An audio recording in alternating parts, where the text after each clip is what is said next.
पंडित जी, इसमें चिंता करने की क्या बात है? तेज हवा थी, बुझ गई। देखिए शगुन अपशगुन कुछ नहीं होता है। आप मंत्र पढ़िए, मैं जलाता हूँ इसे।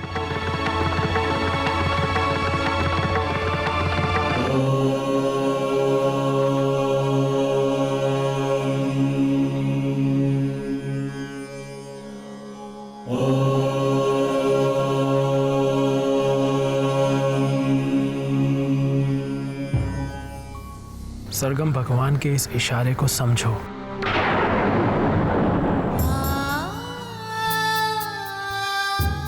चिंता मत करो, सब ठीक हो जाएगा। अगर ठीक नहीं भी हुआ तो मैं ठीक कर दूंगा।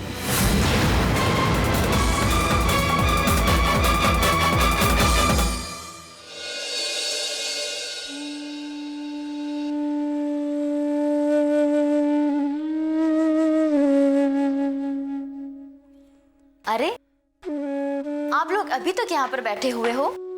डिनर के लिए नहीं जाना है क्या? बड़ी अम्मा चलिए। बेटा मैं नहीं जाऊंगी, मैं यहीं अमन के पास बैठूंगी। ओफो बड़ी अम्मा, आप भी ना। मैं हूं ना यहाँ पर।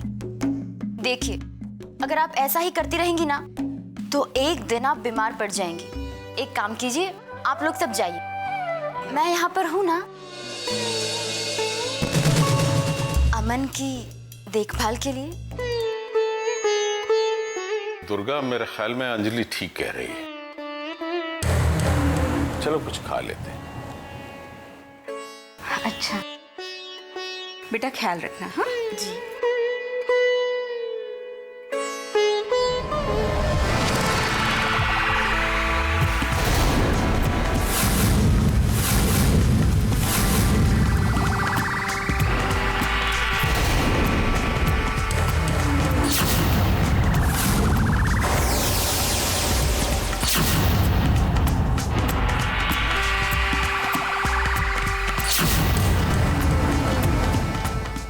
हेलो,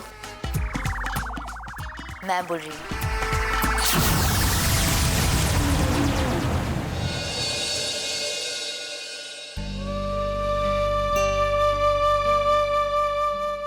कल सरगम नई जिंदगी में प्रवेश करने जा रही है। मैंने अपनी तरफ से बच्चों को अच्छे संस्कार देने की पूरी कोशिश की है। मुझे आशा है कि सरगम की आने वाली जिंदगी खुशियों से भरी हुई होगी। वेदांत अच्छा लड़का है। मुझे विश्वास है कि वो सरगम को वो तमाम खुशियां दे पाएगा जिसकी हकदार है मेरी बेटी। मेरी बेटी। सही कहा पापा आपने,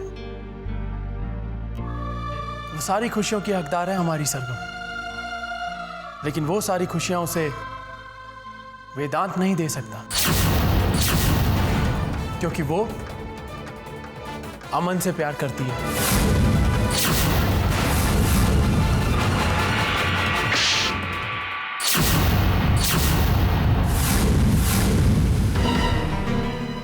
बकवास बंद कर।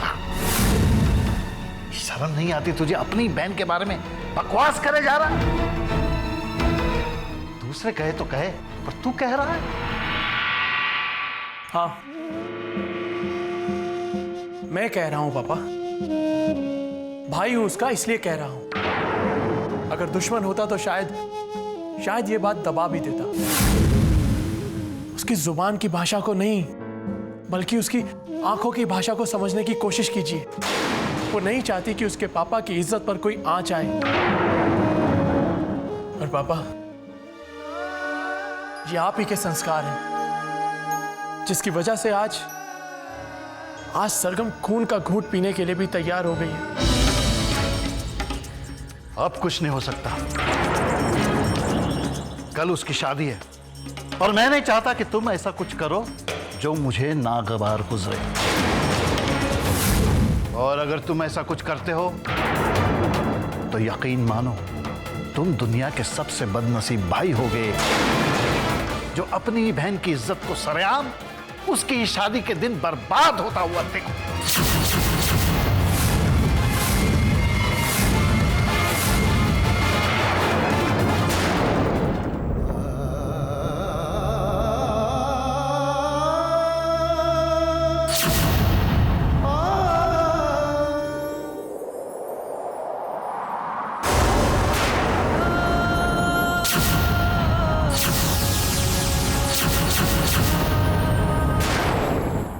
सरगम, सरगम,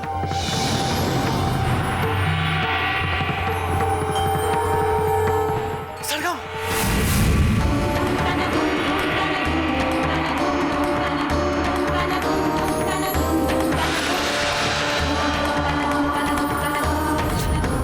सरगम, सरगम,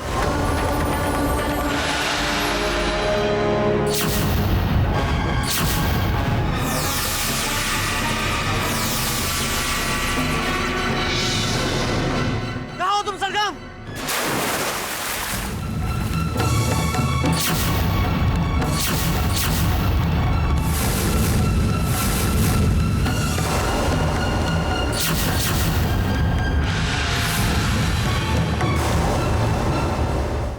सरगम,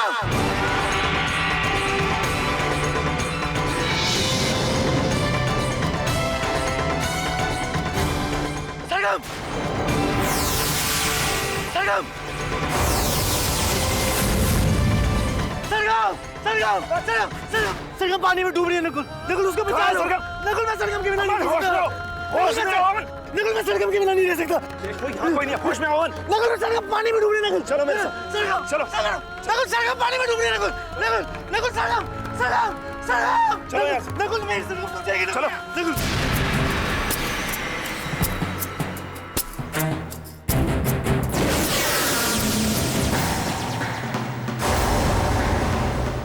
ये लो रेस्ट ऑफ अमाउंट, और जो कुछ भी हुआ उसे भूल जाना, समझी? Okay ma'am. आउट।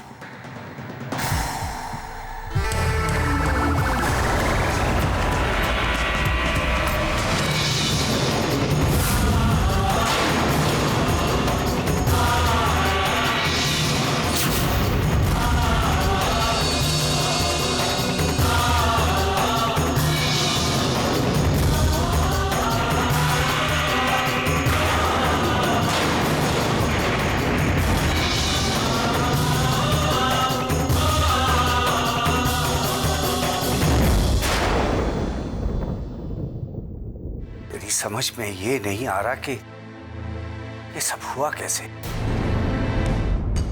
सब मेरी गलती है,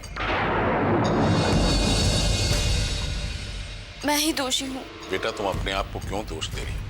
इसमें तुम्हारी क्या गलती है? नहीं बाबूजी, अमन का ठीक से ध्यान रखना मेरी जिम्मेदारी थी और मैं उसे ठीक से निभा नहीं पाई। लेकिन पता तो चले कि आखिर हुआ क्या? हुआ ये कि मैं अमन के कमरे के बाहर बैठी हुई थी, मुझे प्यास लगी और मैं पानी पीने के लिए चली गई और जब मैं वापस आई तो अमन अपने बेड पर नहीं था। मैंने उसे बहुत ढूंढा लेकिन वो मुझे कहीं नहीं मिला। फिर पता चला कि नकुल उसे लेकर आ रहा था।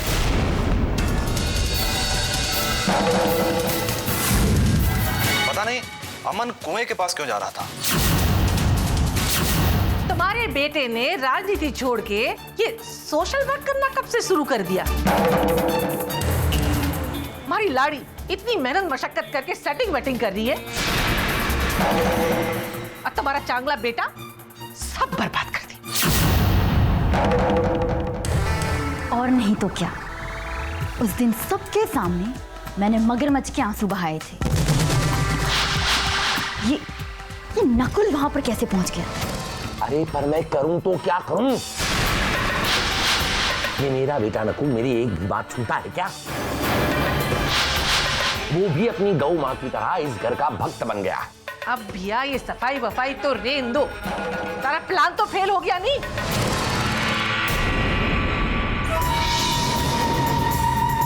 लो आ गया। क्यों रे बेंडिया, तुम वहां बना बनाया खेल बिगाड़ने क्यों पहुंच गया था? जहां तक प्रॉपर्टी की बात है, इट्स ओके, इट्स फाइन, यहां तक चलता है। मैं यहां कोई ऐसी पार्टी नहीं बना रहा हूं जिसका आधार किसी की मौत हो। और हाँ, इतना ही नहीं, अगर भविष्य में फिर कभी ऐसी घटना घटी तो फिर मैं वही करूंगा जो मैंने आज किया है। आप सब लोग कान खोलकर एक बात और सुन लीजिए। अगर आप सबका यही रवैया रहा तो सॉरी गाइस, मैं सबका भांडा फोड़ दूंगा।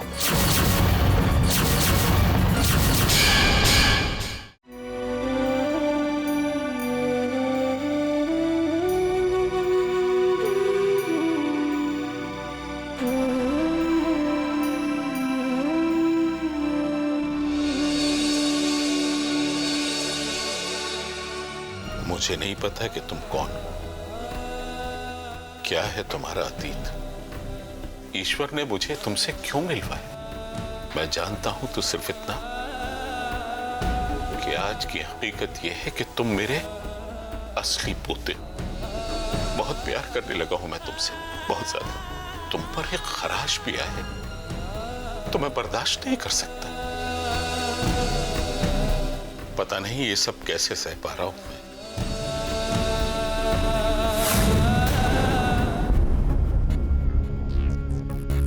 इसने तो मेरे प्यार को कभी नहीं समझा, छोड़कर चला गया मुझे, लेकिन तुझे कहीं नहीं जाने दूंगा।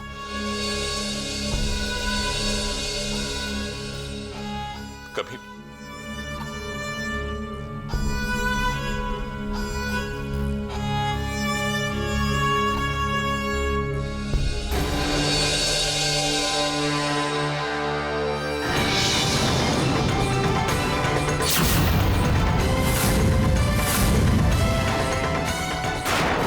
उसे बचाओ, वो डूब रहा है, उसे बचाओ।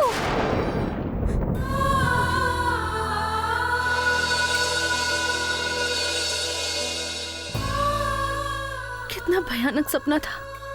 हे भगवान, शुक्र है ये सपना ही था।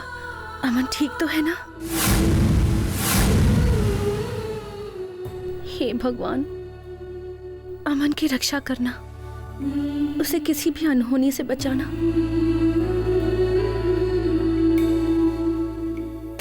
सरगम, दादाजी, सरगम डूब जाएगी, मर जाएगी, उसे बचा लीजिए दादाजी। किसको बचाना है बेटा? सरगम ठीक है। आप समझते नहीं, सरगम मर जाएगी। मैं उसे कुछ नहीं होने दूंगा, आप कुछ नहीं करेंगे। अरे बेटा अमन, विशाल, सरगम, अमन, छोड़ दो मुझे, छोड़ दो मुझे सरगम के पास जाओ तो सरगम मर जाएगी, सरगम मर जाएगी। सरगम को कुछ नहीं होगा बेटा। आप लोग समझते नहीं, सरगम डूब जाएगी, मर जाएगी सरगम। लिटाओ इसको। सरगम मर जाएगी दादाजी। कुछ नहीं होगा दादाजी, सरगम मर जाएगी दादाजी। कुछ नहीं होगा। अमन, अमन रिलैक्स। कुछ सरगम को कुछ नहीं हुआ। No, fine.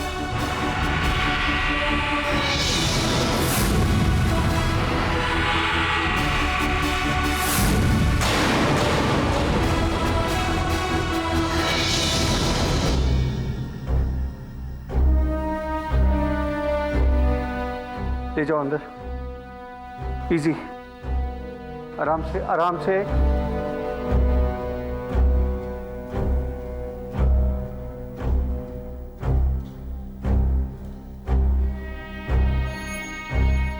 क्या है?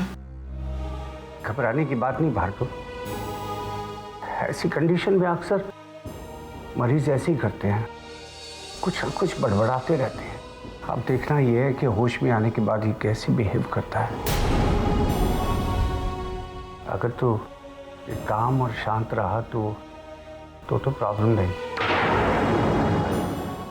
लेकिन अगर होश में आने के बाद इसने वॉयलेंटली बिहेव किया तो आई एम अफ्रेड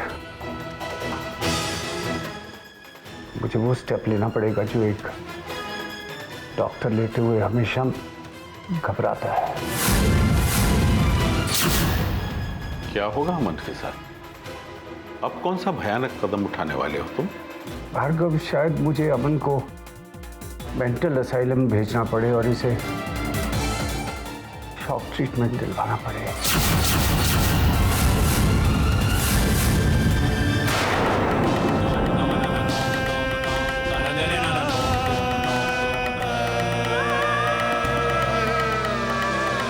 घबराओ मत मेरे दोस्त, इस शॉक ट्रीटमेंट का सिर्फ ये मकसद है कि अमन के मन से ये भ्रम निकाला जाए कि इसने कुएं में सरगम को डूबते हुए देखा है।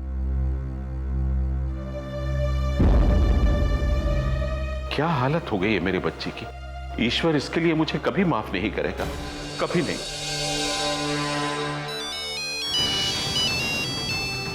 हाँ, मैं बिल्कुल ठीक हूँ विशाल, तुम कैसे हो? अच्छा भाई, अब तो शादी की तैयारियां चल रही होगी। हमारी सरगम कैसी है? वो तो बिल्कुल ठीक है। क्या मैं उससे बात कर सकता हूँ? हाँ, क्यों नहीं। अरे सरगम बेटा, सरगम बेटा, डॉक्टर अंकल तुमसे बात करना चाहते हैं।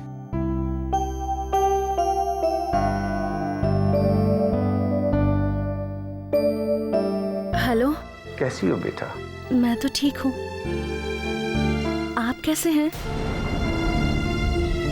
और वहाँ सब लोग कैसे हैं? अमन की हालत बहुत बिगड़ गई है बेटा। उसको बहुत जोरदार दौरे पड़ रहे हैं।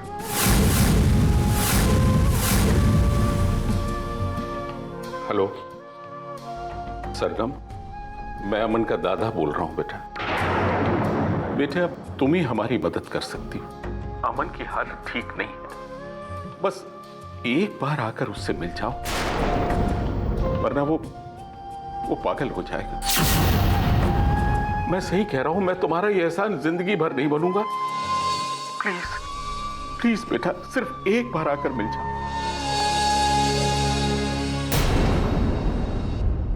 हो गई बात? चलो बेटा, हमें गौरी पूजा के लिए निकलना है।